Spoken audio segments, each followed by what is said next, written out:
You found it. Your home for the best content on your favorite team, the Fighting Tigers of LSU. Do us a favor, subscribe to the channel, leave your comments below, and be sure to smash that like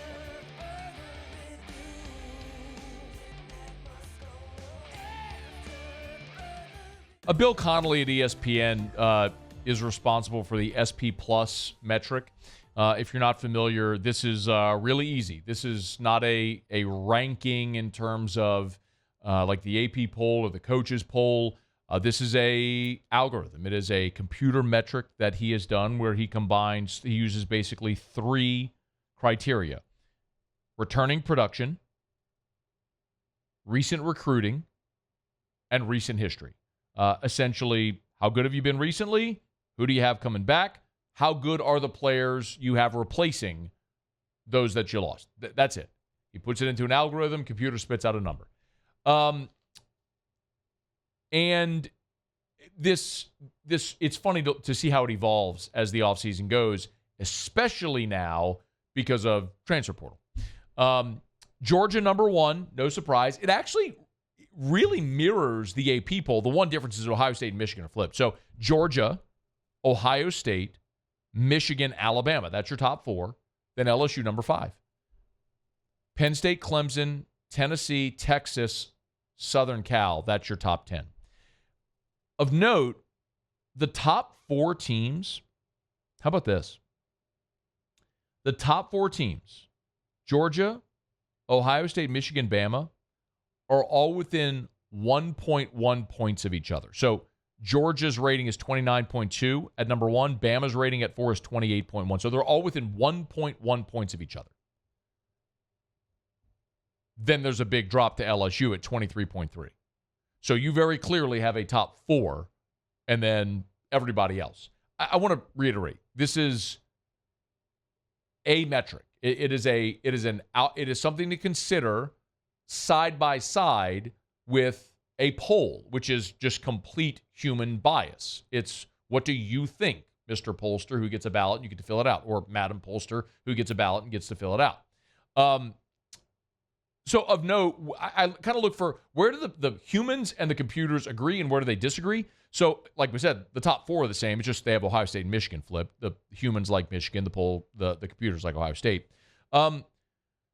Texas, the humans have Texas 11. The computers like Texas even better at number 9, which is so odd to me. LSU season open, which I'll come back to in a second. LSU season opening opponent Florida State. The computers do not like nearly as much. The humans have Florida State at 8. The computers have Florida State at 12. The other program of note, if you're watching, there it is right there. Texas A&M somehow continues to get the benefit of the doubt from people and from the machines. The machines have Texas A&M preseason number 16. But how about Washington?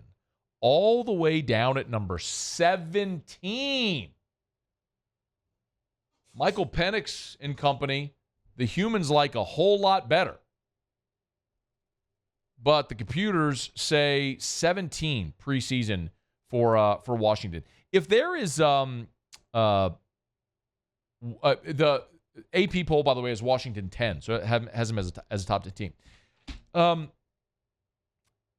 There's one team, though, on this list, not on the list, on the SP Plus ranking, and in the polls, that we are, I think, the more I look at it, ignoring at their peril. If you were here at our peril, if you were here on the show yesterday, we had Jake Crane, J-Boy, on the show with us, and I asked him just off the cuff. I didn't prep him for this. I said, because at Crane & Company, they cover college football nationally. I said, who is a team outside of the SEC that we are ignoring that we should be talking more about? And he very quickly blurted out Wisconsin. And for a lot of reasons, that makes sense. Wisconsin should probably win the Big Ten West this year. The problem is nobody in the Big Ten West is beating either Ohio State or Michigan, who are going to come out of the Big Ten East. So it really doesn't matter. The team that we're not talking about that we should be is Clemson. I don't know when we just decided we're not going to pay attention to Clemson anymore, but the polls have Clemson at 9, and the SP Plus rankings have Clemson at number 12. outside of the top 10. Almost incredibly. But, no, I'm sorry. That's the wrong one. My apologies. That was the one, the previous SP Plus ranking. Let me pull up the new one. My apologies. Real quick, because they updated it. It is, the latest ranking has Clemson at number 7. Excuse me.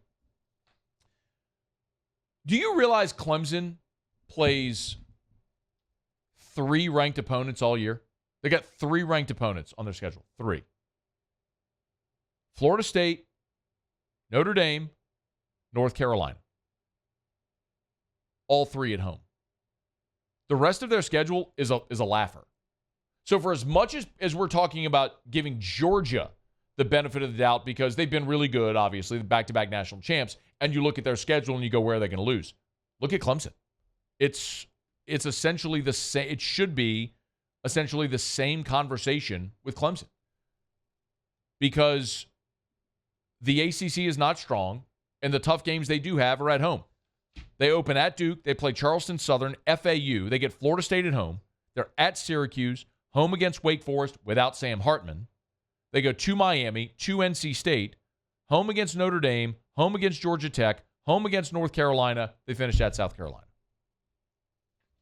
Everyone is talking about Florida State because they won 10 games a year ago and won the Cheez-It Bowl, and Jordan Travis came back and all the returning production and everything. I get it.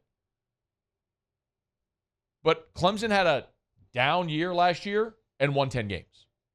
We are ignoring Clemson at our own peril because Clemson, if you make me pick one team out of the ACC that's going to the playoff, it's Clemson. I think the SEC's got a fantastic shot of getting 2 in. I think the Pac-12 cannibalizes itself.